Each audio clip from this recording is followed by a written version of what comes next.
दोस्तों, अगर हम अपने शरीर से वीर्य का नाश कर देते हैं तो हमारे शरीर की ऊर्जा, ओजस और जीवन शक्ति सब कुछ चला जाता है।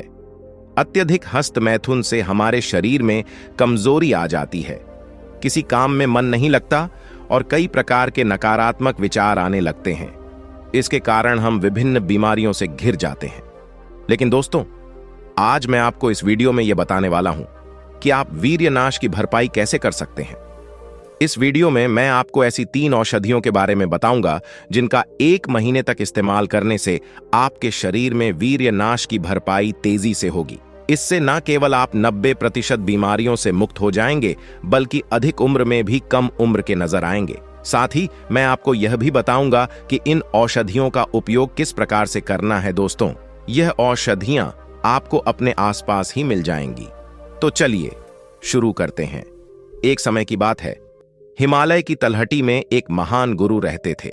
वे गुरु आयुर्वेद के बहुत बड़े ज्ञाता थे। उनके पास दूर दूर से लोग अपनी समस्याओं का समाधान पाने के लिए आया करते थे। वह गुरु सभी की समस्याओं को ध्यानपूर्वक सुनते और उनका उचित समाधान देते थे। उन गुरु के पास हर बीमारी और समस्या का समाधान था। एक दिन उनके पास एक युवक आया जिसकी उम्र लगभग 18 वर्ष थी, लेकिन अभी से ही उसके चेहरे पर झुर्रियां थीं, आंखें ढसी हुई थीं, माथे पर चिंता की लकीरें थीं और उसका शरीर बहुत कमजोर लग रहा था। ऐसा प्रतीत हो रहा था मानो वह कई सालों से बीमार हो। जब वह युवक गुरु के पास पहुंचा तो गुरु ने उससे पूछा, पुत्र क्या हुआ? तुम इतने चिंतित क्यों हो?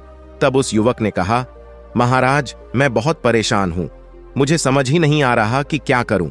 युवक की यह बात सुनकर गुरु ने कहा, पुत्र, तुम अपनी समस्या खुलकर बताओ, मैं अवश्य तुम्हारी समस्या का समाधान करूंगा। फिर वह युवक गुरु के पास बैठ गया और कहने लगा, गुरुदेव, मेरी एक बहुत बुरी आदत है। मैं हर दिन हस्त मैथुन करता हूं और इसी आदत के कारण मेरी यह दशा हो गई है। मैंने कई बार इसे छोड़ने का प्रयास किया, लेकिन छोड़ नहीं पाया। इसे छोड़ने के लिए मैंने बहुत सी दवाइयां खाई और कई तरह का इलाज करवाया, जिसमें मेरा बहुत सारा धन भी खर्च हुआ, लेकिन इसके बावजूद मुझे कोई लाभ नहीं हुआ। अब मेरी ऐसी स्थिति हो गई है कि मेरे पास पैसे भी नहीं बचे हैं। युवक की बात सुनकर गुरु ने उसकी समस्या समझ ली और बोले, पुत्र, तुमने अपने शरीर की उस शक्ति का नाश किया है जिसका निर्माण होने में वर्षों लगते हैं, लेकिन चिंता मत करो। आज मैं तुम्हें इसे छोड़ने का एक सरल उपाय बताता हूं। इसके साथ ही मैं तुम्हें 3 आयुर्वेदिक औषधियों के बारे में भी बताऊंगा। यदि तुम इनका 1 महीने तक नियमित रूप से सेवन करोगे तो तुम्हारे शरीर की जीवनी शक्ति लौट आएगी और वीर्य का निर्माण तेजी से होगा। फिर गुरु उस युवक से कहते हैं, बेटा, यह औषधियां तुम्हें आसानी से मिल जाएंगी, क्योंकि इनका निर्माण हमारी मां प्रकृति ने किया है, इसलिए तुम्हें कहीं जाने की आवश्यकता नहीं है। गुरु की यह बात सुनकर युवक के चेहरे पर मुस्कान आ गई और वह गुरु से कहने लगा, गुरुवर, कृपया मुझे इसके बारे में विस्तार से बताइए। तब गुरु ने कहा, पुत्र, पहले यह समझो कि वीर्य का नाश करने से क्या होता है। आयुर्वेद में वीर्य नाश का अर्थ है शरीर का नाश। संभोग करने या हस्त मैथुन करने के बाद जो पदार्थ निकलता है उसे वीर्य कहते हैं। हमें वीर्य को बचाना क्यों चाहिए? क्योंकि जब भी शरीर से वीर्य निकलता है तो सिर्फ शुक्राणु या अंडाणु ही नहीं, बल्कि शरीर की सबसे अधिक शक्तिशाली ऊर्जा भी निकल जाती है। यह ऊर्जा केवल आपके निचले अंगों में नहीं होती, बल्कि शरीर की हर नस और हर नाड़ी में जीवन शक्ति के रूप में मौजूद रहती है। गुरु ने आगे समझाया, पुत्र, हमारे पास आंखें तो हैं, लेकिन अगर आंखों की रोशनी चली जाए तो क्या वे आंखें हमारे काम की हैं? क्या हम उन आंखों से संसार को देख सकते हैं? इसी तरह हमारे पास कान हैं, लेकिन अगर उनमें सुनने की शक्ति ना रहे तो क्या वे कान हमारे काम के हैं? नहीं ना। यही स्थिति इस जीवनी शक्ति की है जिसे तुमने हस्त मैथुन करके अपने शरीर से बाहर निकाल दिया है। इसी शक्ति से हमारे शरीर के प्रत्येक कोशिका को ताकत मिलती है। इसी से हमारी स्मरण शक्ति बढ़ती है, हमारे दिमाग में अच्छे विचार आते हैं और हमारी रचनात्मक क्षमता का विकास होता है। फिर गुरु ने उस युवक से कहा, पुत्र, आयुर्वेद में 3 महत्वपूर्ण चरण होते हैं, योग, निद्रा और आहार। यह तीनों चरण जिस नींव पर खड़े हैं उसे ब्रह्मचर्य कहा जाता है। पुत्र, सभी लोग भवन को देखते हैं लेकिन भवन की नींव को नहीं देखते, जबकि भवन उसी नींव पर टिका होता है। अगर नींव कमजोर होगी तो भवन कुछ ही सालों में गिर जाएगा, और अगर नींव मजबूत होगी तो वह सालों साल खड़ा रहेगा। इसी प्रकार अगर जीवन में ब्रह्मचर्य नहीं है तो स्वास्थ्य का भवन आज नहीं तो कल गिर ही जाएगा। पुत्र, कुछ महीने इस जीवनी शक्ति को बचा कर रखो, फिर देखना कैसे तुम्हारे चेहरे पर तेज आएगा और तुम अपनी उम्र से कम दिखाई देने लगोगे। आयुर्वेद में बताया गया है कि जैसे किसी लकड़ी के घर को जला दिया जाए तो वह राख में बदल जाता है, उसका अस्तित्व खत्म हो जाता है। गुरु ने कहा, पुत्र, वीर्य नाश करने वाले व्यक्ति का चेहरा भी वैसे ही हो जाता है जैसे जल चुकी लकड़ी की राख, उसके अंदर का तेज और ओंज चला जाता है, जिससे वह कम उम्र में ही वृद्ध दिखने लगता है। फिर गुरु ने समझाया, पुत्र, पूरे दिन भाग दौड़ करने के बाद भी आप उतना नहीं थकते जितना एक बार वीर्य नाश करने के बाद थक जाते हैं। ऐसा लगता है जैसे पूरे शरीर की ऊर्जा बाहर निकल गई हो। महीनों तक पौष्टिक आहार खाने के बाद हमारे शरीर में वीर्य का निर्माण होता है और आप उसे हर दिन नष्ट कर रहे हैं। हमारे शरीर में वीर्य की कोई थैली नहीं होती, जैसे पित्त की थैली होती है। इसलिए जब वीर्य शरीर से बाहर निकलता है तो शरीर की हर नस और नाड़ी में तनाव उत्पन्न होता है और यह हमारे शरीर को धीरे धीरे खोखला कर देता है। गुरु ने कहा, पुत्र, हस्त मैथुन से कमर दर्द, सिर दर्द, सोचने समझने की क्षमता में कमी, याददाश्त में कमी और तनाव जैसे कई समस्याएं उत्पन्न होती हैं। इसके कारण शरीर में कई बीमारियां भी जन्म लेती हैं। फिर गुरु ने युवक को समझाते हुए कहा, पुत्र, यदि तुम इस ऊर्जा को बचाकर रखते हो तो शरीर में ऐसा जोश और स्फूर्ति रहती है कि उसे शब्दों में बताना मुश्किल है। इससे चेहरे पर तेज आता है, हर काम को दुगनी ऊर्जा के साथ कर सकते हो और स्मरण शक्ति भी अच्छी रहती है। आयुर्वेद में बताया गया है कि वीर्य का प्रयोग केवल संतान उत्पत्ति के लिए ही होना चाहिए। हालांकि वैवाहिक जीवन में यह पूरी तरह संभव नहीं है, इसलिए 15 से 20 दिनों में एक बार संभोग करना उचित है। इससे आपको ब्रह्मचर्य के लाभ मिलेंगे। लेकिन अगर तुम इस शक्ति का बार बार प्रयोग करोगे तो इसके नकारात्मक प्रभाव देखने को मिलेंगे। गुरु ने आगे कहा, यदि आप रोजाना या 2-3 दिन में हस्त मैथुन या संभोग करते हैं तो इससे आपके स्वास्थ्य पर हानिकारक प्रभाव पड़ते हैं। देखो पुत्र, आप चाहे कितना ही हस्त मैथुन कर लो, लेकिन इससे कभी तृप्ति नहीं होगी। यह एक ऐसी आदत है जिसे जितना करेंगे उतना ही और करने का मन करेगा। यह एक आग है जिसमें जितना घी डालोगे वह उतनी ही भड़कती जाएगी। लेकिन अगर इस आग में घी डालना बंद कर दो तो थोड़ी देर में यह आग शांत हो जाएगी। गुरु ने समझाया, हस्त मैथुन छोड़ने के बाद कुछ दिन तो अंदर बेचैनी रहेगी, परंतु यदि तुम खुद को रोक लोगे तो यह धीरे धीरे समाप्त हो जाएगी। प्रारंभ में मन को दृढ़ करना होगा, लेकिन बाद में यह तुम्हारे लिए आसान हो जाएगा। इसलिए जब भी तुम्हारे मन में हस्त मैथुन करने का विचार आए तो कोई अन्य कार्य में ध्यान लगाओ ताकि मन विचलित हो जाए और इस आदत से दूर रह सको। गुरु ने कहा, देखो पुत्र, जब बच्चा छोटा होता है तो वह अपनी मर्जी से कुछ नहीं करता।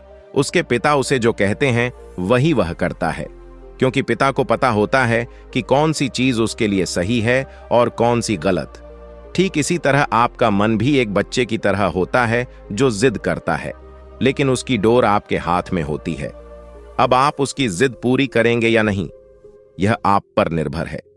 अगर आप उसकी जिद को अनसुना कर देंगे तो कुछ समय बाद वह जिद करना छोड़ देगा। इसीलिए आपको अपने मन की हर बात नहीं सुननी चाहिए, बल्कि मन को अपनी बात सुनानी चाहिए। फिर गुरु ने युवक से कहा, पुत्र, हमेशा खुद को व्यस्त रखो, क्योंकि जो लोग व्यस्त रहते हैं उन्हें इन चीजों के लिए समय नहीं मिलता और वे ऐसी आदतों से दूर रहते हैं। इसके अलावा जो चीजें आपको विचलित करती हैं उनसे दूरी बनाकर रखो। जिस तरह की चीजें आप देखते और सुनते हैं उसी तरह के विचार आपके मन में आते हैं। अगर आप साफ पानी में तैरें तो स्वच्छ रहकर निकलेंगे, लेकिन कीचड़ भरे पानी में तैर तो गंदगी लेकर ही लौटेंगे। फिर स्वच्छता की उम्मीद नहीं की जा सकती। इसके बाद गुरु ने युवक से कहा, पुत्र, अब मैं तुम्हें वीर्यनाश की भरपाई कैसे करनी है इसके बारे में बताता हूं। देखो पुत्र, अगर घड़े को भरना हो और उसके नीचे छेद हो तो चाहे आप कितना भी पानी डाल लो वह नहीं भरेगा, क्योंकि वह पानी उस छेद से बाहर निकल जाएगा। इसी तरह वीर्यनाश की भरपाई के लिए सबसे पहले इस छेद को बंद करना होगा, यानी वीर्यनाश को रोकना होगा। गुरु ने कहा, पुत्र, इसके बाद आपको फल और औषधियों का सेवन करना है। खाने में जितना हो सके उतना पौष्टिक भोजन करो, क्योंकि जितना पौष्टिक आहार लेंगे उतना ही जल्दी और गाढ़ा वीर्य बनेगा। सभी प्राकृतिक मीठी चीजें वीर्य बढ़ाने में सबसे ज्यादा असरदार होती हैं, जैसे पका हुआ केला, खजूर, आम और चीकू। इसके अलावा दूध से बने पदार्थों जैसे दूध, दही, पनीर, मक्खन और खोया का सेवन भी जल्दी वीर्य बढ़ाने में सहायक होता है। गाजर का हलवा, खीर, खोए की बर्फी और काली उड़द की दाल भी बेहद फायदेमंद है। सब्जियों में भिंडी, अरबी, कटहल और शकरकंदी का सेवन भी वीर्य को जल्दी बढ़ाता है। फिर गुरु ने कहा, बेटा, आयुर्वेद में वीर्यवर्धक औषधियों का भंडार है, लेकिन इनमें से 3 औषधियां अत्यंत महत्वपूर्ण हैं, जिन्हें महिला और पुरुष दोनों ले सकते हैं। इन तीनों औषधियों में पहली औषधि बहुत पावरफुल है, दूसरी उससे भी ज्यादा पावरफुल है और तीसरी सबसे अधिक पावरफुल है। इसके बाद गुरु ने युवक से कहा, पुत्र, अब मैं तुम्हें इन तीनों औषधियों के बारे में विस्तार से बताता हूं। सबसे पहली औषधि है अश्वगंधा और शतावरी। यह वीर्य की भरपाई में अत्यंत सहायक होती है। अश्वगंधा एक प्रभावशाली आयुर्वेदिक औषधि है, जिसका उपयोग ढेरों बीमारियों को दूर करने और स्वास्थ्य को बेहतर बनाने के लिए किया जाता है। इसमें antioxidant, anti inflammatory, anti stress और एंटीबैक्टीरियल गुण होते हैं, जो शरीर को कई तरह से लाभ पहुंचाते हैं। अश्वगंधा शरीर की रोग प्रतिरोधक क्षमता को बढ़ाता है, दिमाग की कार्य क्षमता में सुधार करता है, तनाव से राहत देता है, अच्छी नींद लाता है, डिप्रेशन दूर करता है और कई अन्य बीमारियों का नाश करता है। गुरु ने आगे कहा, पुत्र, अश्वगंधा आपके स्पर्म काउंट को भी बढ़ाता है। फिर गुरु ने युवक को शतावरी के बारे में बताया। पुत्र, शतावरी एक औषधीय जड़ी बूटी है जो महिलाओं के लिए विशेष रूप से लाभकारी है। इसके सेवन से वजन घटाना, माइग्रेन का समाधान, डायबिटीज कंट्रोल और यौन क्षमता में वृद्धि जैसे लाभ होते हैं। फिर गुरु ने कहा, पुत्र, आपको अश्वगंधा और शतावरी का प्रयोग इस प्रकार करना है, इन दोनों का पाउडर बना लें और रोज एक छोटी चम्मच पानी में मिलाकर पी। गुरु उस युवक से कहते हैं, पुत्र, दूसरी औषधि है शिलाजीत। आयुर्वेद में कहा गया है कि माचिस की तीली पर जितना मसाला होता है, बस उतनी सी मात्रा में शिलाजीत लेनी चाहिए। शिलाजीत एक आयुर्वेदिक औषधि है जिसका सदियों से इस्तेमाल शरीर में ताकत बढ़ाने, प्रतिरक्षा प्रणाली को मजबूत करने और यौन स्वास्थ्य बेहतर बनाने के लिए किया जाता रहा है। यह एक चिपचिपा काले रंग का टार जैसा पदार्थ है जो ऊंची पर्वत श्रृंखलाओं की चट्टानों में पाया जाता है। शिलाजीत टेस्टोस्टेरोन को बढ़ाता है, दिमाग की क्षमता को बढ़ाता है और स्पर्म काउंट में वृद्धि करता है। फिर गुरु कहते हैं, पुत्र, तीसरी औषधि में अश्वगंधा, शतावरी, सफेद मूसली और कोच के बीज शामिल हैं। इन चारों का मिश्रण तैयार करना है। इन सभी को बराबर मात्रा में लेना है, जैसे 50 ग्राम अश्वगंधा, 50 ग्राम शतावरी, 50 ग्राम सफेद मूसली और 50 ग्राम कोच के बीज। फिर इसमें 200 ग्राम धागे वाली मिश्री का पाउडर मिलाकर अच्छी तरह से मिक्स कर लेना है। इस मिश्रण का 1 चम्मच रोजाना सोने से आधे घंटे या 1 घंटे पहले हल्के गुनगुने दूध के साथ लेना है। यदि आप दूध का सेवन नहीं करते हैं तो इसे पानी के साथ भी ले सकते हैं। गुरु युवक को समझाते हैं, पुत्र, इन तीनों चीजों को एक साथ कभी नहीं लेना। जैसे 1 महीने अश्वगंधा और शतावरी लो, फिर अगले महीने में शिलाजीत का सेवन करो और उसके अगले महीने में अश्वगंधा, शतावरी, सफेद मूसली और कोच के बीज का मिश्रण लो। अंत में गुरु कहते हैं, पुत्र, अगर तुम इन बातों का ध्यान रखोगे और नियमित रूप से इन औषधियों का प्रयोग करोगे तो 3 महीनों के भीतर तुम्हारी सभी समस्याएं समाप्त हो जाएंगी। तुम्हारा चेहरा चमकने लगेगा और तुम्हारा शरीर रोगों से मुक्त हो जाएगा। गुरु की बातें सुनकर युवक ने उन्हें धन्यवाद दिया और अपने घर लौट गया। इसके बाद गुरु भी वापस अपने ध्यान में मग्न हो गए। तो दोस्तों, उम्मीद करता हूं आपको इस कहानी से जरूर बहुत कुछ सीखने को मिला होगा। ये कहानी आपको कैसी लगी हमें कमेंट बॉक्स में कमेंट करके जरूर बताएं और इस वीडियो को लाइक भी जरूर करें और साथ ही इस वीडियो को अपने दोस्तों के साथ जरूर शेयर करें ताकि उन्हें भी इस कहानी से कुछ सीखने को मिल सके। ऐसी ही प्रेरणादायक और बुद्धा स्टोरी सुनने के लिए हमारे चैनल बुद्धा वाइज वर्ड को सब्सक्राइब करके बेल आइकन को जरूर दबा दे, ताकि आने वाली अगली वीडियो की नोटिफिकेशन आपको मिल सके। इस वीडियो में बस इतना ही, मिलते हैं अगली वीडियो में। जब तक के लिए अपना ख्याल रखिएगा। धन्यवाद।